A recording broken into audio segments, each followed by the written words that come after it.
Let's once again pause to argue with the universe by way of doing some type of investigation or phenomenology. So this time, let's look at the AI issue as a cipher for Heideggerian Gestell or enframing.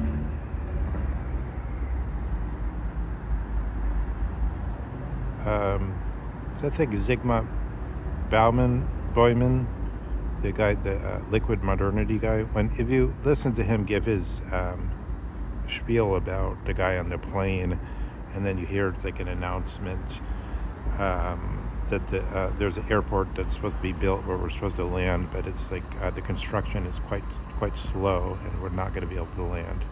But then you realize that what you're hearing is a recording that was made a long time ago. So I think the point is merely to say no one is in control.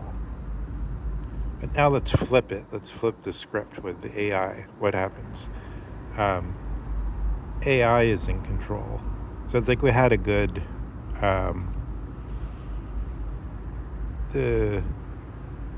Ridley Scott is good at this type of a Gestell type of theme, I think, somehow. It's like somehow it's his notion of the war of religion and atheism. Because in the mini-series, it's called Raised by Wolves. It was about, like, AI takes over, and then there was a beneficent AI that was sort of just tasking everyone, saying this is, how to plan your flight path, and you guys got to prepare the airport, and everything will be done in a way that you'll be at home with things, and you'll know you're cared for by the machine. And they were, according to the plot, up until there was some moral dilemma, and then someone decided to get rid of the machine.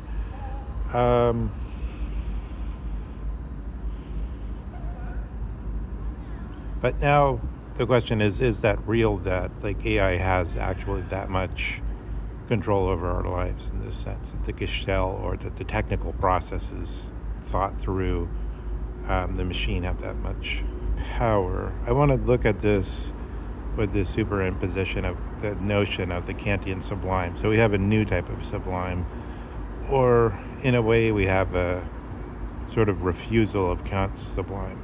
There's something has happened. It's a sort of a primitive alphabet thing, because like there's the avalanche. So Kant says a human being observes the avalanche from a distance. It's this awesome thing. Look at this fierce, strong power, and this pure fire of the reflection coming off the snow, blinding, and how is it that the human reason can the cognition, or through cognitive exercise we could make this obey us? So then we have this Baconian formula, that you have to obey in order to you have to obey the forces of nature in order to become their master, in order to master them in the contest with nature, this terrible fight to the death with nature. Nature is now no longer what it was for the ancients, something beneficent, but it's what we have to conquer in order to seize upon the grand powers. But so like Kant is saying, reason seeing the avalanche, it's like, look at this awesome power empirically, the avalanche, that no man could stand up to, strong and fierce. But it succumbed to this sort of volume of sort of static and loud Gestell machinations. And this is exactly what Kant sees as sublime. So it's like, and so it's like, in other words, the intellect is more powerful than any is directly more powerful than any empirical force, because it's just that which forces the material forces to disclose themselves in a way that one can then take control of them. But now we're seeing a third stage, right? So we're seeing this thing which we created, the technological essence. But Heidegger says, of course, we have to negotiate an existence with it. Heidegger has foreseen this long in advance. And it goes back really to Kant's generalization, and his Kant's whole system is sort of the beginning of the Gestell. And as corresponding to this vision of the sublime. But now it turns out that our reason, which has been so proud of itself because it's had this, it's forced open the inner core of nature and forced it to sort of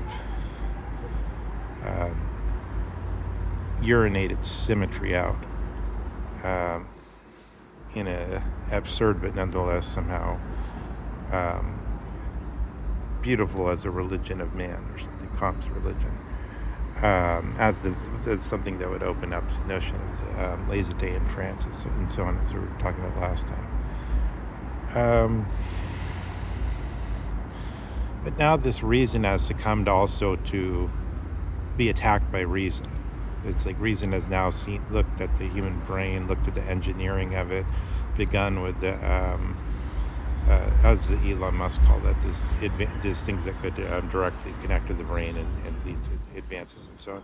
So now the whole system has been kind of broken into in such a way that we have something that seems to be rushing out ahead of us, which then manifests as the artificial intelligence.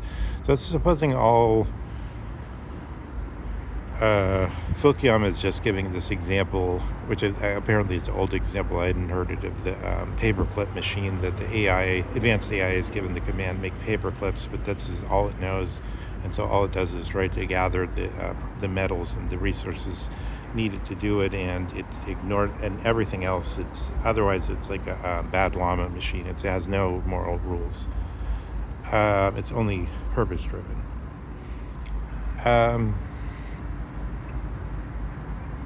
Just in general, we could sort of, just to get make it intelligible, though it's not necessarily a plausible scenario, we could think of that just in terms of there would be robots everywhere, droids. They're physically stronger than us.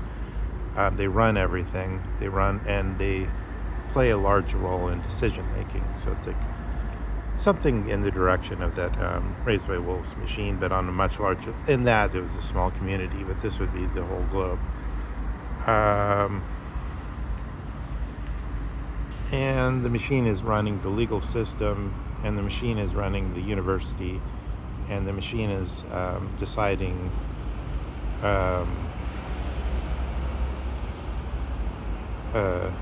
all kinds of things that influence the legal system, influence what proportion of the population is incarcerated.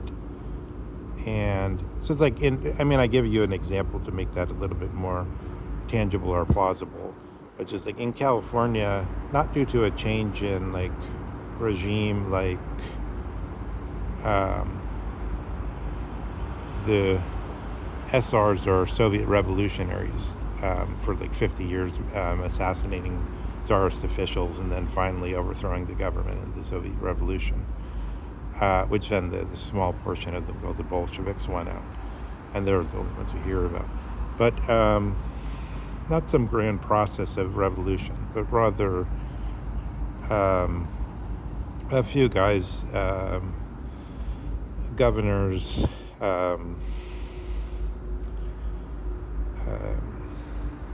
what's the governor's name? His first name is Pete. Is one I think he brought in the three strikes law, but other similar laws came in, and they were replicated, and longer sentences became a thing. And then not through any grand change in government, but through some little tweaks, America has become the most incarcerated population that ever existed, with like 1 in every 198 citizens currently in the system. So like there's lots of them that haven't been killed, so we don't hear about that. But yeah, so we've reached a prison camp society in a certain way, but only through some little tweaks.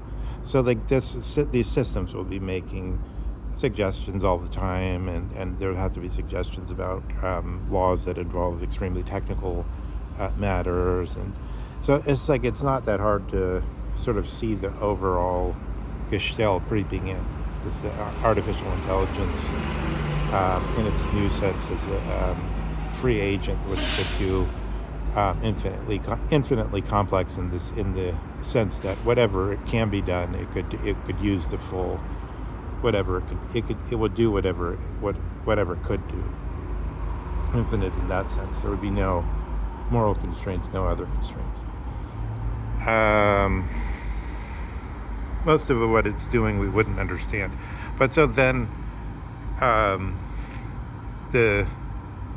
alpha bong I'm making, you see, it's like there's the avalanche, there's the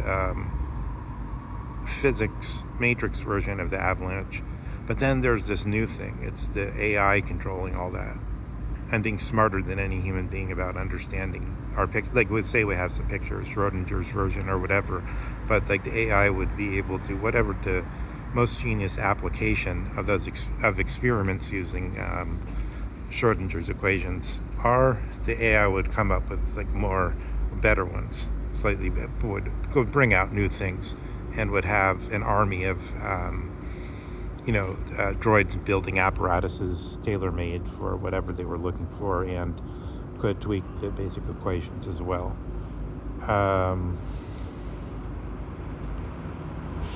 I mean, because it's not really that there's any special genius between, say, Newton. I mean, Newton did something absolutely unique, originary, whatever. Einstein did something absolutely unique, originary, whatever. But if you put them together and say this is physics 1 and this is physics 2, that's just a routine move. And the computer could do moves like that too. So whatever the difference between Einstein and Schrodinger, who goes off using physical coordinates like Einstein, is, oh no, you're no longer doing science because now you're doing stochastics, probabilistics. Yeah, this type of change is routine. So it's like the computer could do all kinds of things like that, because we've told it what's wanted to constitute a change, a revolution. You start looking for different things, you start building different apparatuses, you start therefore demanding different algorithms, different theorems.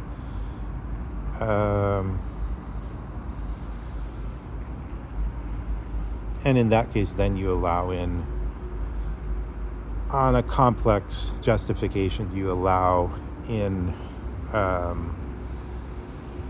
something that's not really strictly mathematical, which is inference. You allow in so-called Bayesian inference, or update version of inference with an update, like the Monty Hall problem. Information carryover, which is to say the information carryover is partly empirical. It's partly dependent on something empirical. So it's not really any more math. I think this is why Einstein didn't like, or was so concerned about Schrodinger. I mean, I'm aware there's the thing about non-locality, the essay and all that stuff.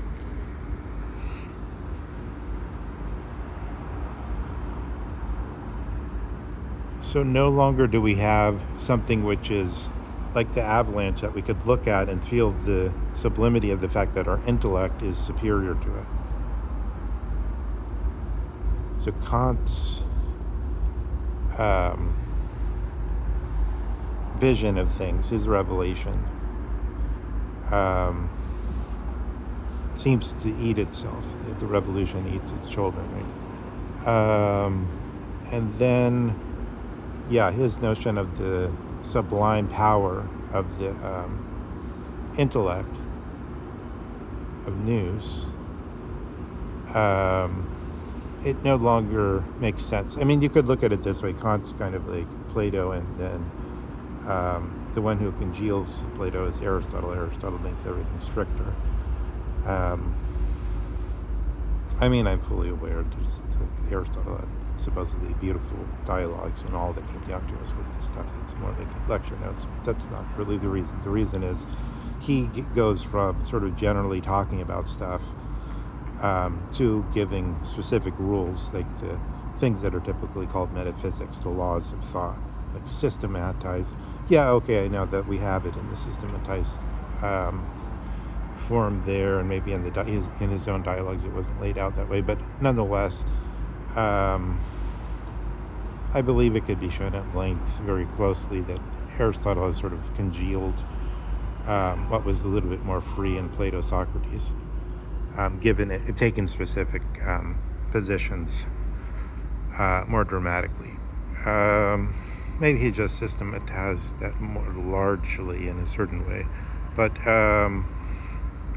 likewise, in Kant, this type of stuff is still a bit open, but then in Hegel, he just says positively, like, oh yeah, we're going to exercise this power of the sublime, like, because the intellect is totally more powerful than that avalanche. And in fact, yeah, the spirit is a bone and all that, and everything disappears. And then at the beginning of the logic, he says, I really don't know what to do with nous anymore. It just disappears into the absolute, and that's his solution. But so instead, what's actually happened, precisely that what we're describing with the problem of agental AI in this sort of liquid version.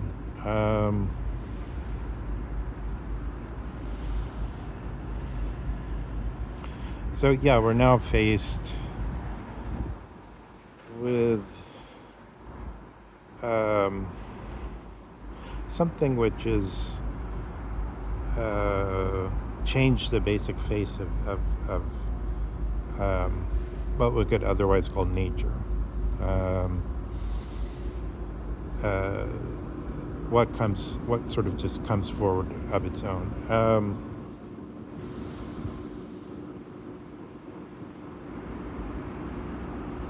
And we become confused over whether, I think this is really, again, let's look at this. People are bored with it because we've already heard of it and it's boring.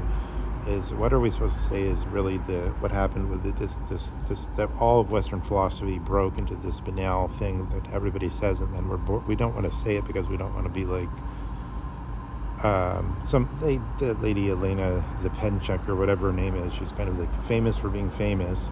And then they trot her out. She says, I don't know anything about this subject, AI, but I'm going to talk about it.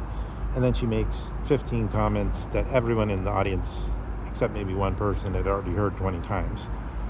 But they just like to hear her do that and to watch her perform. It's like, but okay, so we have this, sorry about going off on this tangent too long, because now I've sort of lost place.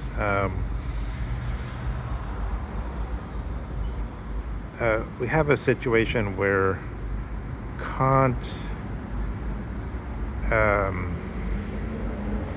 okay, I see. We get into the situation where we wonder what's really behind the analytic continental divide. So that's the boring thing that I didn't want to say, as it's always said, but it sort of turns out maybe there could be sort of something fresh or new or strong or fierce within this banality. So it's like, of course, we have sort of empirically, we could look at like which professor created which professor, who was and so on. Do some kind of genealogy. Like, who was Russell was kind of influenced by Ernst Mach, and then there's some people that follow in that tradition, and which ones of them were more influenced by the Darwinian tradition rather than this tradition of the physicists. And then we could say, oh yeah, this is the origins of the analytics. And it would say something about AJ or whatever. And then at the same time, on the continental side, I think it's like Carl Schmitt says this was just sort of a pejorative that the Oxford used in order to damn everyone else. And that's how it started. But on the other hand, you could say there's sort of an essence of this division, which breaks over sort of certain problems in Descartes. But okay, let's just not make an attempt to break into that right now, but just to leave it there as sort of like bookend. We've been talking about Descartes' sort of place in the last couple videos to sort of superimpose that, and just notice that that's one thing that's kind of, when we're trying to ask these questions about AI, what nature is, this question of how the avalanche could be dominated by reason, but then it becomes as intelligent as reason.